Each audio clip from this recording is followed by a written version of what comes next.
Student, this is the video number 2 of electromagnetic wave. ठीक है बेटा जी। इसके पहले हमने आपको पढ़ाया था कि inconsistency of ampere circuital law. जो हमारी पहली वीडियो थी उसमें आपने देखा होगा कि मैंने आप लोगों को बताया था।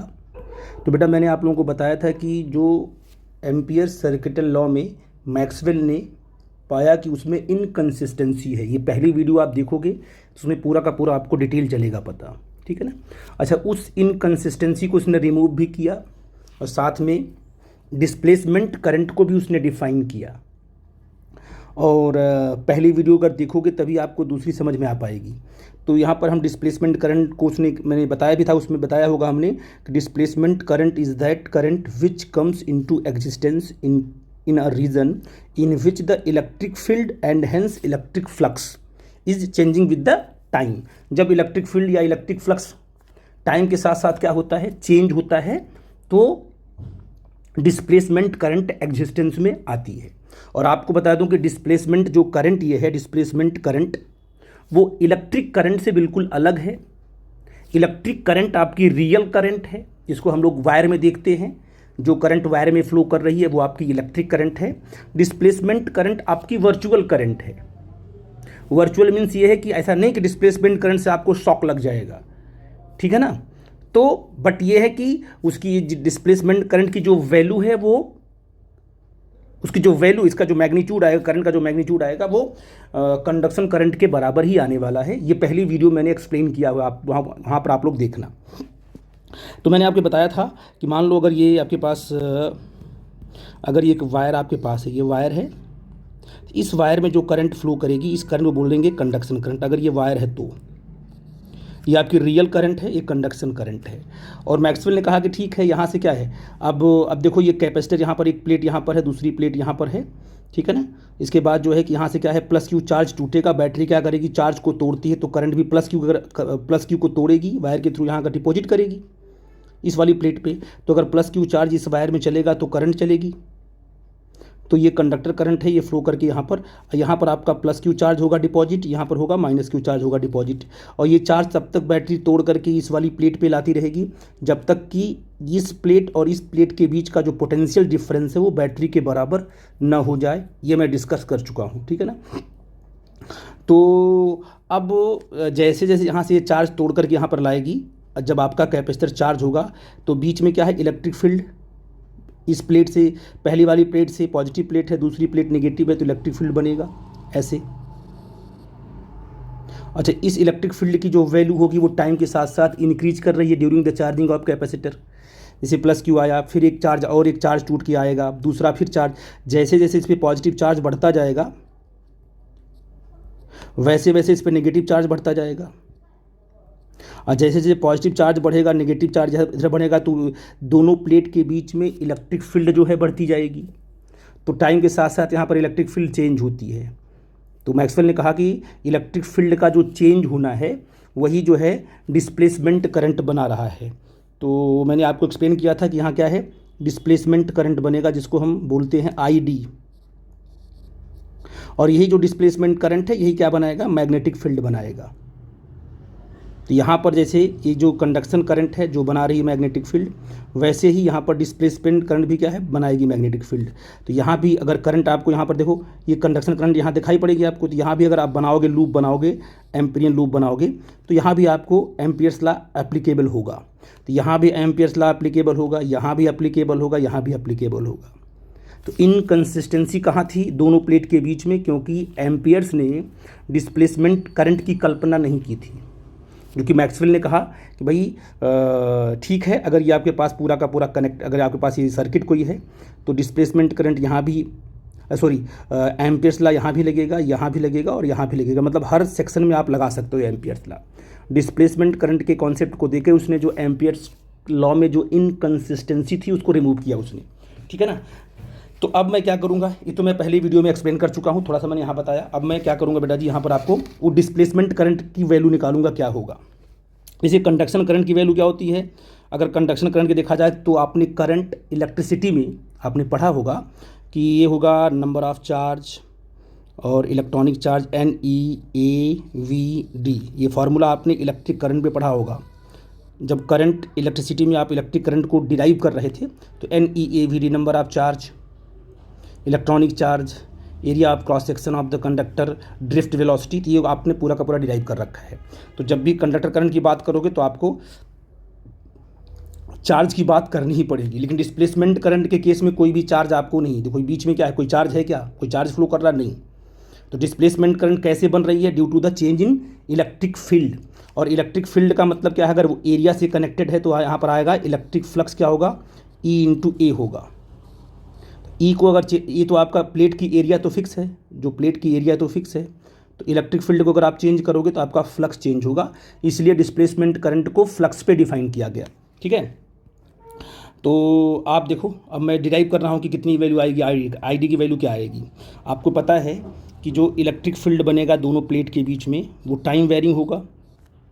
तो आपने क्या लिखा, तो ये क्या होता है, ये होता है Q का मतलब जो चार्ज है ना, देखो जैसे जैसे प्लेट पर चार्ज बढ़ता जाएगा वैसे वैसे इलेक्ट्रिक फील्ड बढ़ती जाएगी। मतलब जो इसके अंदर इलेक्ट्रिक फील्ड, दोनों प्लेट के बीच में जो इलेक्ट्रिक फील्ड बन रहा है वो इलेक्ट्रिक फील्ड प्लेट पे आने वाले चार्ज पर डिपेंड कर रहा है। तो क्या इलेक्ट्रिक फील्ड क्या होता है, Q/ε0 × A होता है। ये तो पता ही आपको है, ठीक है ना, क्योंकि क्योंकि पहले ही फार्मूला मैं इसको शुरू से लिख देता हूँ। तो जो इलेक्ट्रिक फील्ड को डिफाइन किया गया वो कितना है, दो प्लेट के बीच में जो इलेक्ट्रिक फील्ड का फार्मूला बनता है तो σ/ε0 बनता है। ये आपने देखा होगा कैपेसिटर वाले केस में कि अगर कैपेसिटर के दोनों प्लेट के बीच में जो इलेक्ट्रिक फील्ड का फार्मूला बनता है वो इतना बनता है बेटा जी।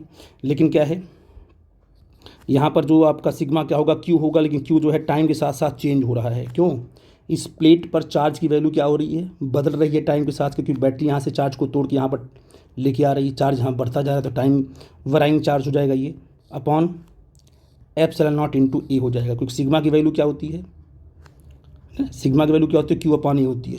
ये होती है ना, Q/A होता है ये। तो यहाँ पर हमने सिग्मा क्या लिखा, Q/A रख दिया, और ε0 तो ऑलरेडी पड़ा हुआ है। ठीक है, अब यहाँ से क्या करोगे आप,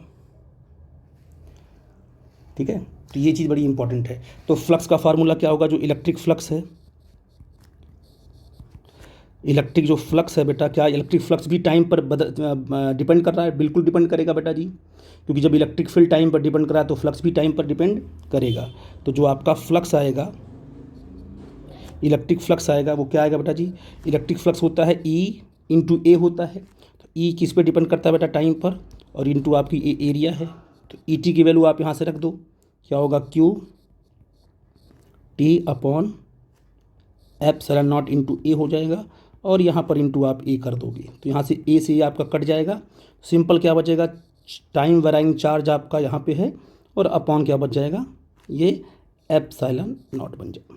ठीक है ना, तो A बच जाएगा बेटा जी आपका, कोई दिक्कत की बात नहीं। यहाँ से चार्ज निकाल लो, चार्ज क्या होगा, चार्ज क्या टाइम पर डिपेंड कर रहा है, आपको सर बिल्कुल कर रहा है, क्या हो जाएगा, ε0 × 5E। तो अगर ये जो चार्ज डिपेंड कर रहा है अच्छा ये जो चार्ज है, यही चार्ज जो टाइम पर डिपेंड कर रहा है वही तो इलेक्ट्रिक फील्ड को चेंज कर रहा है यहाँ पर, क्योंकि प्लेट पर क्या है, जो ये प्लेट पर अगर चार्ज की वैल्यू बदलेगी तो इलेक्ट्रिक फील्ड की वैल्यू बदलेगी।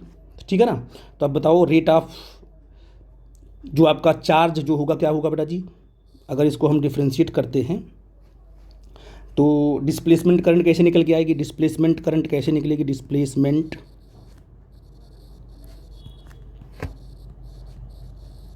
जो करंट, इसको हम ID से करते हैं रिप्रेजेंट। क्या ये जो QT है टाइम पर डिपेंड कर रहा है, तो इसी चार्ज को हम टाइम रेस्पेक्ट में डिफ्रेंशिएट कर देंगे तो करंट आ जाएगी, dQ/dt क्या होती है, करंट होती है। तो आपने कहा कि dQT/dt, ठीक है ना, वास्तव में ये क्या बनाएगी, डिस्प्लेसमेंट करंट बनाएगी। क्यों, क्योंकि जब Q आपका टाइम के साथ साथ चेंज होगा तो इलेक्ट्रिक फील्ड भी क्या है, देखो यहाँ पर जब Q इस पर टाइम के साथ साथ चेंज होगा बेटा, तो इसके इन दोनों प्लेट के बीच में जो इलेक्ट्रिक फील्ड बनेगा वो भी टाइम के साथ साथ चेंज होगा। तो rate of change of charge is equal to rate of change of electric field. बात एक ही होगी बेटा जी, इलेक्ट्रिक फील्ड का जो चेंज है वो Q पर डिपेंड कर रहा है, तो आपने क्या निकाला, रेट ऑफ चेंज ऑफ जो चार्ज है वो डिस्प्लेसमेंट करंट कहलाएगा, और ये क्या होगा, d/dt, इसको करेंगे ε0 × इलेक्ट्रिक फ्लक्स। तो बताओ डिस्प्लेसमेंट करंट क्या आ गया, देखो epsilon naught d phi E upon d t. देखो अब यहाँ देखो कि जो डिस्प्लेसमेंट करंट है वो डिस्प्लेसमेंट करंट जो है कि फ्लक्स के चेंज पर डिपेंड कर रही है। अगर जो इलेक्ट्रिक फ्लक्स है अगर वो चेंज होगा तो आपको डिस्प्लेसमेंट करंट मिलेगी, ठीक है ना। तो इस डिस्प्लेसमेंट करंट के लिए चार्ज का होना जरूरी नहीं है। अगर कहीं पर इलेक्ट्रिक फील्ड बना हुआ है और वो इलेक्ट्रिक फील्ड टाइम के साथ साथ क्या हो रहा है, चेंज हो रहा है, तो वहाँ पर क्या बन जाएगी, डिस्प्लेसमेंट करंट। ये आपकी वर्चुअल करंट होती है, ठीक है ना। तो ये आपका डिस्प्लेसमेंट करंट का डेरिवेशन हो गया, इसको आप लोग आराम से देख लेना, ठीक है ना। अब ये आपकी हो गई डिस्प्लेसमेंट करंट। तो ये फार्मूला हर बच्चे को याद होना चाहिए। तो अब बताओ मॉडिफाई फॉर्म आप क्या है, तो मैक्सवेल ने क्या किया, मैक्सवेल मॉडिफाइड द एम्पियर। तो आप कहोगे मैक्सवेल मॉडिफाइड क्या है, एम्पियर्स सर्किटल लॉ। क्या उसने मॉडिफाई किया बेटा जी, उसने कहा कि वास्तव में एम्पियर्स ने क्या बोला था, बी डॉट डी एल और म्यू नॉट, जो उसने आई लिया हुआ है वहाँ पर आई सी और प्लस आई डी आना चाहिए, ठीक है ना। ऐसे ये मॉडिफाई फॉर्म इसका है। बस एम्पियर ने कंडक्टर करंट लिया था, कंडक्शन करंट लिया था, डिस्प्लेसमेंट छोड़ दिया था। तो अगर एम्पियर ने डिस्प्लेसमेंट छोड़ दिया था तो जहाँ पर कंडक्शन करंट थी वहाँ पर एम्पियर्स लॉ एप्लीकेबल हो रहा था, लेकिन जहाँ पर कंडक्शन करंट आ रही थी वहाँ पर एप्लीकेबल नहीं हो रहा था। तो उसने कहा कि भाई अगर पूरा का पूरा क्या है, हर जगह एम्पियर्स लॉ को वैलिड कराना है इस सर्किट के चारों तरफ, यहाँ भी यहाँ भी यहाँ भी, तो जहाँ पर कंडक्टर करंट वहाँ पर तो हो गया वैलिड, लेकिन जहाँ पर कंडक्टर करंट आपको नहीं दिखाई पड़ रही है वहाँ भी अगर एम्पियर्स लॉ को वैलिड कराना है तो आपको डिस्प्लेसमेंट करंट की कल्पना करनी पड़ेगी। तो ये उसका रियल फॉर्म है। तो अगर कहोगे सर मान लो, जैसे मान लो ये आपके पास ये कैपेसिटर, ये प्लेट आपका है, ये है ना, ये आपका प्लेट ऐसे है। तो यहाँ पर वायर, इधर तो वायर आपका लगा हुआ है, इधर क्या है, तो अगर यहाँ पर लगाते हैं एम्पियर्स लॉ लगाना चाहते हैं वायर के चारों तरफ, आराम से लग जाएगा। किसमें क्या है, इसमें करंट IC है, यहाँ भी लग जाएगा आराम से, यहाँ भी लग जाएगा एम्पियर्स लॉ। क्यों, क्योंकि करंट आपको मिल ही जाएगी। लेकिन जब एम्पियर्स लॉ यहाँ लगाना होगा तब आपको करंट नहीं मिलेगी, तो वहाँ पर आपको डिस्प्लेसमेंट करंट की बात करनी होगी, ठीक है ना। तो इसका मतलब जहाँ पर कंडक्शन करंट होगा वहाँ पर डिस्प्लेसमेंट करंट नहीं होगा। यहाँ पर जब लगाओगे तो क्या लिखोगे, B dot D L is equal to mu naught into I C करोगे, क्योंकि आई डी क्या होगा, वायर में जब रहोगे तो वायर में जो आपका I D displacement current zero होगा। लेकिन जब दोनों प्लेट के बीच में आओगे तो वायर नहीं यहाँ पर है, जब वायर नहीं है तो यहाँ पर कोई कंडक्शन करंट नहीं होगी, IC तो होगा नहीं, तो यहाँ पर IC क्या होगा, जीरो होगा, तो डिस्प्लेसमेंट करंट आ जाएगा। तो यहाँ पर अगर एम्पियर्स लॉ लगाना है और इस लूप में अगर एम्पियर्स लॉ लगाना है तो आप क्या लिखोगे, closed integral B dot D l mu naught into I d लिखोगे। तो जब IC करेगा एग्जिस्ट तो ID नहीं करेगा, जब ID करेगा तो IC नहीं करेगा। हर केस में हर जगह आपका एम्पियर्स लॉ अप्लीकेबल हो जाएगा। तो बड़ा इंपॉर्टेंट आ गया, देखो ये हो जाएगा तुम्हारा B dot D L is equal to mu naught bracket में IC plus epsilon naught d phi E upon what d t, ये एम्पियर्स लॉ हो गया, ये मॉडिफाई फॉर्म हो गया, ठीक है बेटा जी। बहुत इंपॉर्टेंट है और इसे बोलते हैं modify form of Ampere's law, ठीक है बेटा जी। तो बेटा अब मैक्सवेल ने जो है ये आपका एम्पियर सर्किट लॉ को मॉडिफाई करके ये फॉर्मेट आपको दे दिया, ठीक है ना। इसके बाद मैक्सवेल ने क्या किया कि जो इलेक्ट्रोमैग्नेटिज्म में जितने भी इक्वेशंस हैं, चाहे वो गॉसेस के रहे हों, चाहे वो फैराडे के रहे हों, चाहे वो एम्पियर्स के रहे हों, सारे इक्वेशन को उसने इकट्ठा किया। जो इकट्ठा करके फिर उसने अपना 4 इक्वेशन दिया, वही जो आपने पढ़ रखा है उसी इक्वेशन को उसने इकट्ठा किया और वो दिया, 4 इक्वेशन बनाया अपना, और कहा कि इसी 4 इक्वेशन से, जिसको बोलते हैं मैक्सवेल्स इक्वेशंस, ठीक है ना, जो इन्हीं 4 इक्वेशन से पूरी की पूरी जो है इलेक्ट्रोमैग्नेटिक वेव थियरी जो है एक्सप्लेन कर दी गई है, ठीक है ना। पूरा का पूरा EM वेव के बारे में पूरा का पूरा उसने कहा कि इलेक्ट्रोमैग्नेटिक वेव के जो भी कॉन्सेप्ट हैं वो पूरा का पूरा क्या है, इन्हीं 4 इक्वेशन से क्या है एक्सप्लेन किए जाएंगे, ठीक है ना। तो उसमें जो है कि इलेक्ट्रोमैग्नेटिक वेव की जो प्रॉपर्टीज़ है वो निकल के सामने आई बेटा, ठीक है। तो बेटा हम लोग जो है कि मैक्सवेल इक्वेशंस देखते हैं। मैंने आपसे बताया था कि जो मैक्सवेल थे उन्होंने क्या किया था कि जो आपका जो इलेक्ट्रोस्टैटिक्स, इलेक्ट्रोमैग्नेटिज्म में इलेक्ट्रोस्टैटिक्स से लेकर के पूरा मैग्नेटिज्म के बीच में जितने भी लॉज हैं उनको सब इकट्ठा किया, और वो जो है पूरे के पूरे इलेक्ट्रोमैग्नेटिक वेव थियरी को उन्होंने एक्सप्लेन किया। वो 4 इक्वेशंस थे। देखते हैं कौन कौन से हैं। देखो, ये मैक्सवेल इक्वेशंस मैंने लिखा हुआ है, हालांकि यहाँ पर 4 इक्वेशन आपको बताएंगे। सबसे पहले आपका है गॉसेस लॉ इन इलेक्ट्रोस्टैटिक्स। सभी बच्चे जानते हैं कि क्या है, जो फ्लक्स को, इलेक्ट्रिक फ्लक्स है क्या है, closed integral E dot d S Q enclosed upon epsilon not.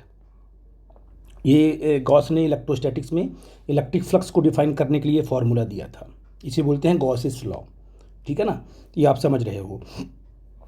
फिर जो है कि जो आपका मैग्नेटिज्म है उसमें भी गॉसेस ने अपना लॉ दिया था।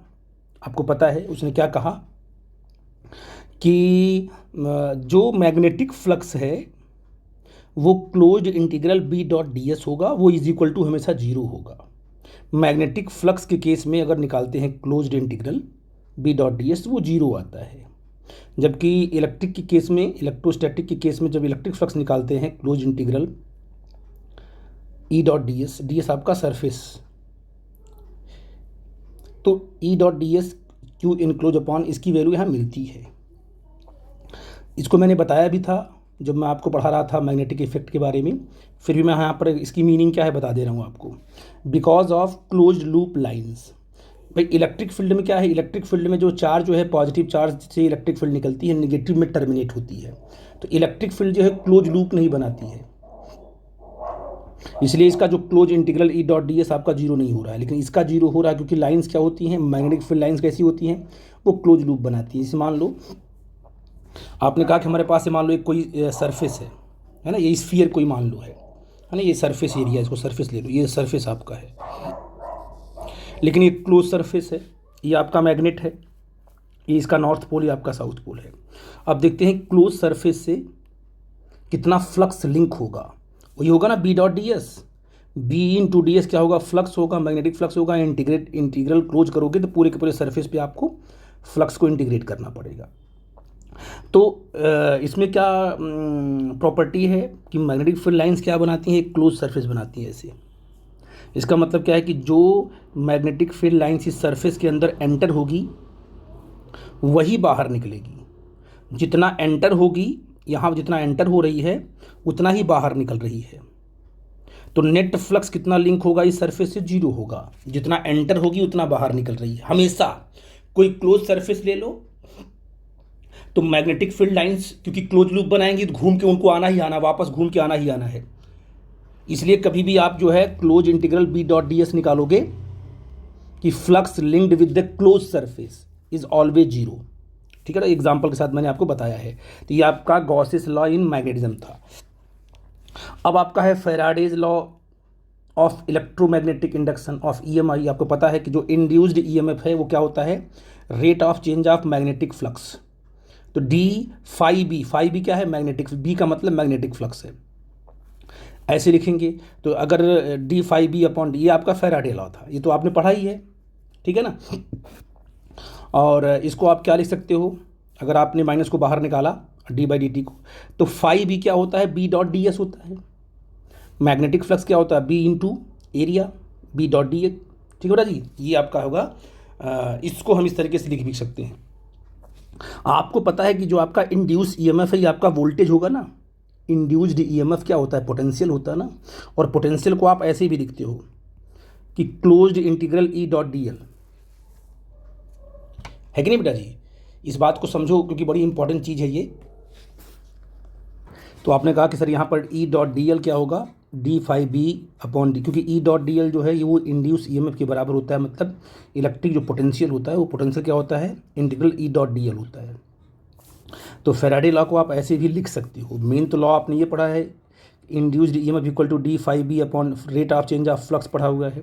लेकिन अगर आपने इंड्यूस ईएमएफ को आपको इंटीग्रेशन के फॉर्म में लिखना है तो ई डॉट डी एल लिखोगे और d phi B upon d t है। तो ये आपका फैराडे लॉ हो गया। ठीक है बेटा जी। तो आपने कहा कि आपने गॉसेस लॉ देखा in electrostatics, Gauss's law in magnetism and Faraday law of electromagnetic induction के केस में आपने इसको देखा। ठीक है बेटा जी। इसके बाद जो आपका मैक्सवेल एम्पियर सर्किटल लॉ, जो मैक्सवेल की बात हमने अभी की थी कि एम्पियर सर्किट लॉ में जो एम्पियर्स लॉ था क्या है, close integral B dot D l, है ना, mu naught I C plus mu naught epsilon naught d phi E upon d t, ये पूरा का पूरा जो है modify form of Ampere's law है। ठीक है बेटा जी। तो ये पूरा का पूरा जो आपका फोर्थ है, यही चार जो आपके पास लॉज हैं, first law, second law, third law, इसको बोलेंगे Maxwell fourth law, Maxwell's equation बोलेंगे।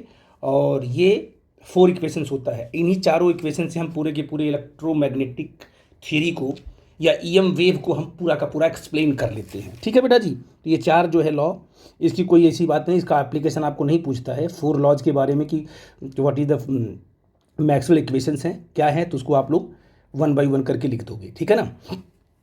इसके बाद जो इंपॉर्टेंस ऑफ जो मैक्सवेल इक्वेशंस हैं उनकी बात हम कर लेते हैं कि मैक्सवेल्स की जो इक्वेशंस हैं उनकी इंपॉर्टेंस क्या है ना। जो 4 इक्वेशन उसने इकट्ठा किए एम्पियर के साथ मॉडिफाई करके, उसने 4 इक्वेशन जो है, उन्हीं 4 इक्वेशन से क्या है वो करेगा वो कि on the basis of Maxwell equations Maxwell predict that, क्या उसने प्रेडिक्ट किया, इन 4 जो 4 इक्वेशंस उसने बनाए थे, इनकी हेल्प से उसने क्या एक्सप्लेन किया कि N accelerated charge particle in the source of electromagnetic wave, charge particle अगर कोई है, कोई इलेक्ट्रॉन है, अगर ये क्या कर रहा है, ये मान लो ऊपर नीचे क्या कर रहा है, ऑसिलेट कर रहा है इलेक्ट्रॉन, मान लो चार्ज पार्टिकल, तो ये जो इलेक्ट्रिक फील्ड बनाएगा वो इलेक्ट्रिक फील्ड भी ऑसिलेट करेगी।